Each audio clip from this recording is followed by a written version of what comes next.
இப்போ உள்ள உலகத்தில் வந்து அடுத்த ஆட்களை ஜட்ஜ்மெண்ட் பண்ணுறதா இருக்கட்டும், அடுத்த ஆட்களை குறை சொல்கிறதா இருக்கட்டும் ஈஸியாக பண்ணிடுறாங்க. ஒன்றும் இல்லை, நமக்கு ஒரு ப்ராப்ளம் நீங்கள் நம்ம கர்த்தர்கிட்ட சொல்லியிருப்போம். அது நிமித்தமாக அவங்க ஒரு வார்த்தை வந்திருப்பாங்க. அந்த வார்த்தையை பிடிச்சி கர்த்தருடைய கிருபையில் நம்ம அந்த காரியத்தை பெற்றுக்கொள்ளலாம் எங்கள் விதமாக விசுவாசத்தில் இருப்போம். ஆனால் சுற்றி உள்ளவர்கள் 4 விதமாக பேசுகிற காரியத்தின் மொத்தமாக கர்த்தர் அந்த வார்த்தையை தாண்டி அவங்களுடைய வார்த்தை தான் நம்முடைய இதயத்தில் மேலோங்கி நிற்கும். ஏன் சில நேரம் நம்மளை இனி அவ்வளோதான் போல, இனி முடிஞ்சுதான் போல எங்கள் விதமாகலாம் யோசிக்க தொடங்கியிருப்போம். இன்றைக்கி கர்த்தருடைய வார்த்தை நம்மளை பார்த்து பேசுகிற காரியம் வந்து எசேக்கியேல் 12:25. நான் கர்த்தர், நான் சொல்லுவேன், நான் சொல்லும் வார்த்தை நிறைவேறும். கர்த்தர் இந்த நாட்களில் நம்மளை பார்த்து சொல்கிறாரு, அப்போ நான் தான் கர்த்தர், நான் தான் சொல்லுவேன், நான் சொல்கிற பிரகாரம் தான் நிறைவேறும்.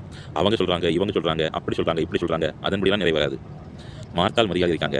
லாசர் வந்து நோயினால் பாதிக்கப்பட்டு உயிர் விடும் தருவாயில் இருப்பார். அப்போ நினைப்பாங்க இயேசுநாதர் வந்தால் குணமாக்குவார் எங்கள் விதமாக ஏசப்பாக்காண்டி காத்துட்ருப்பாங்க. ஆனால் அந்த நேரத்தில் ஏசப்பா வரமாட்டாங்க. லாசர் வந்து இறந்து போயிடுவார்.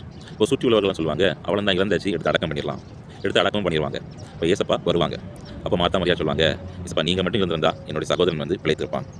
அப்போ ஏசப்பா சொல்லுவாங்க, அந்த கல்லறையின் வாசலில் மூடி வச்சுக்கிற அந்த கல்லை புரட்டி போடுங்க. அப்போது அந்த கல்லை அவங்க புரட்டி போடுவாங்க.